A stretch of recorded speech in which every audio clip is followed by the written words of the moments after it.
ಕಾಂಗ್ರೆಸ್ ನಾಯಕ ಸಚಿವ ಡಿ ಸುಧಾಕರ್ ಯುಗಾಂತ್ಯವಾಗಿದೆ. ಜೈನ ಸಂಪ್ರದಾಯದಂತೆ ಹುಟ್ಟೂರಿನಲ್ಲಿ ಅಂತ್ಯಕ್ರಿಯೆ ನೆರವೇರಿದೆ. ಅಗಲಿದ ನಾಯಕನ ಕಣ್ತುಂಬಿಕೊಂಡ ಜನ ಬಿಕ್ಕಿ ಬಿಕ್ಕಿ ಅತ್ತಿದ್ದಾರೆ.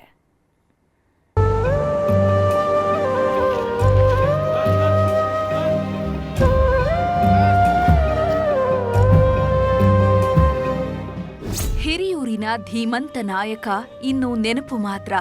ಕಾಲದ ಕರೆಗೆ ಓಗೊಟ್ಟ ಸಜ್ಜನಿಕೆಯ ರಾಜಕಾರಣಿ ಎಲ್ಲರನ್ನ ಬಿಟ್ಟು ಹೊರಟು ಹೋಗಿದ್ದಾರೆ.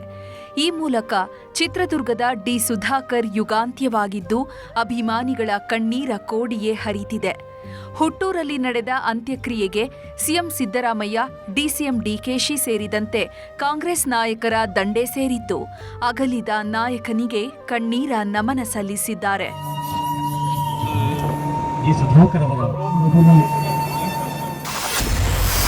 ಪಂಚಭೂತಗಳಲ್ಲಿ ಲೀನರಾದ ಸಚಿವ ಡಿ ಸುಧಾಕರ್.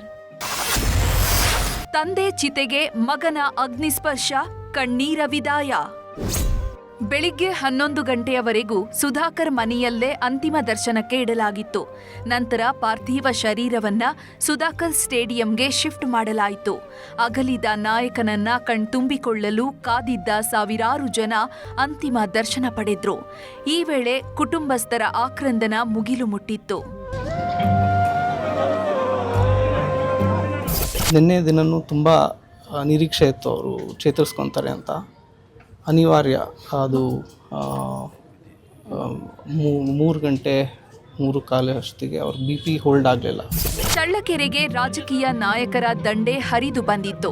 ಕಾಂಗ್ರೆಸ್ ನಾಯಕ ರಣದೀಪ್ ಸಿಂಗ್ ಸುರ್ಜೇವಾಲಾ, ಸಚಿವ ಸಂತೋಷ್ ಲಾಡ್, ಚಲುವರಾಯಸ್ವಾಮಿ, ಮಧು ಬಂಗಾರಪ್ಪ, ಸಚಿವ ಜಮೀರ್ ಅಹಮದ್ ಸೇರಿದಂತೆ ಗಣ್ಯಾತಿ ಗಣ್ಯರು ಅಂತಿಮ ದರ್ಶನ ಪಡೆದ್ರು. ಫೈನೆಸ್ಟ್ ಹ್ಯೂಮನ್ ಬೀಯಿಂಗ್, ಸಣ್ಣ ಸಮಾಜದಿಂದ ಬಂದಿರತಕ್ಕಂಥ ವ್ಯಕ್ತಿ, 4 ಬಾರಿ ಗೆದ್ದು ಸಚಿವರಾಗಿ ಹಲವಾರು ಜನಪರ ಕೆಲಸಗಳನ್ನ ಮಾಡಿದ್ದಾರೆ. ಅಜಾತ ಶತ್ರು ಅಂತ ಹೇಳ್ಬೋದು. ಇವತ್ತು ಅವ್ರು ನಮ್ಮನ್ನು ಅಗಲಿದ್ದಾರೆ. ಅವ್ರ ಕುಟುಂಬಕ್ಕೆ ಈ ಒಂದು ದುಃಖವನ್ನು ಭರಿಸ್ತಕ್ಕಂಥ ಶಕ್ತಿ ತುಂಬಲಿ.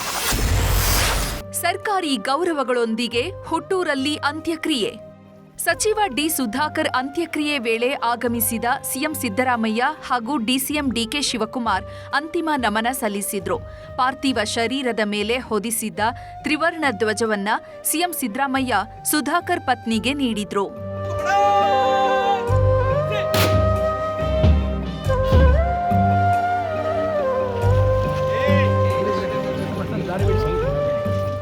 ಸಂಜೆ ಆಗ್ತಿದ್ದಂತೆ ಪಾವಗಡ ರಸ್ತೆಯ ಜೈನಧಾಮ ರುದ್ರಭೂಮಿಯಲ್ಲಿ ಅಂತ್ಯ ಸಂಸ್ಕಾರ ನೆರವೇರಿಸಲಾಯಿತು. ಜೈನ ಸಂಪ್ರದಾಯದಂತೆ ಸಕಲ ಸರ್ಕಾರಿ ಗೌರವಗಳೊಂದಿಗೆ ಅಂತ್ಯಕ್ರಿಯೆ ನೆರವೇರಿಸಿದ್ರು. ಸುಧಾಕರ್ ಮಗ ಸುಹಾಸ್ ಚಿತೆಗೆ ಅಗ್ನಿಸ್ಪರ್ಶ ಮಾಡಿದ್ರು. ಈ ಮೂಲಕ ಕಾಂಗ್ರೆಸ್ ನಾಯಕರೊಬ್ಬರ ಯುಗಾಂತ್ಯವಾದಂತಾಗಿದೆ. ವಿನಾಯಕ್, ನ್ಯೂಸ್ 18, ಚಿತ್ರದುರ್ಗ.